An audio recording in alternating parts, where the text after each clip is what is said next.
I probably have a very small account, but they treat me really well. They keep it friendly and they also keep it professional. Tellers, very nice and friendly. I think it's all automatic, it's wonderful.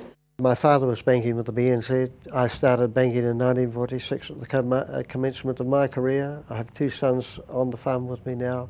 They bank with the BNZ. They're very involved in our farming operation.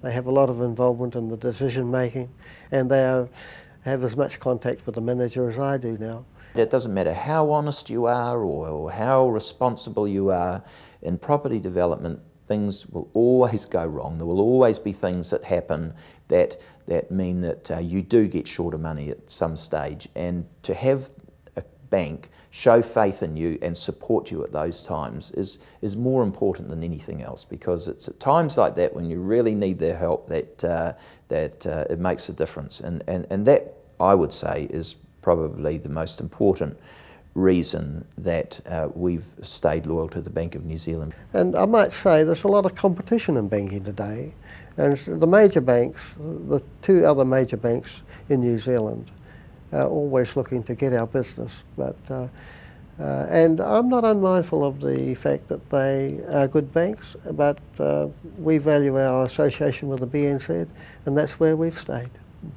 When we started to get into both the farming business and the tourism business, the bank really made it possible. I would say that we were outside the normal lending limits, but we put a good team of people in a proposal to the bank, and they were prepared to back us, and the relationship's been brilliant.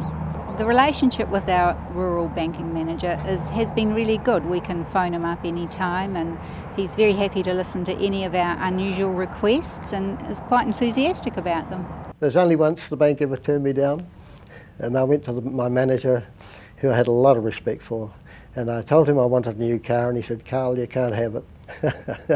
I walked out and I said, "I'll blow you too, Jack." I went and bought the car. It was never mentioned again. I don't know if you ever knew I wrote the cheque out. Today it is different because the banks are looking for business, and they're coming to us and they're saying, if you want to borrow $1 million, it's there if you need it. It all starts with banking, really, doesn't it? It starts with an idea, and then the bankers have got to make it happen.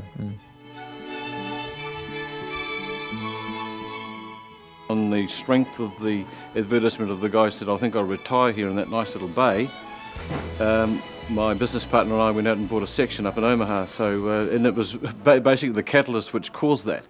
And I quite liked where he stood on the boat and looked back to the beach and said, "Righto, that's for me." And I thought, right, excellent, the bank will lend me the money, I'll do that.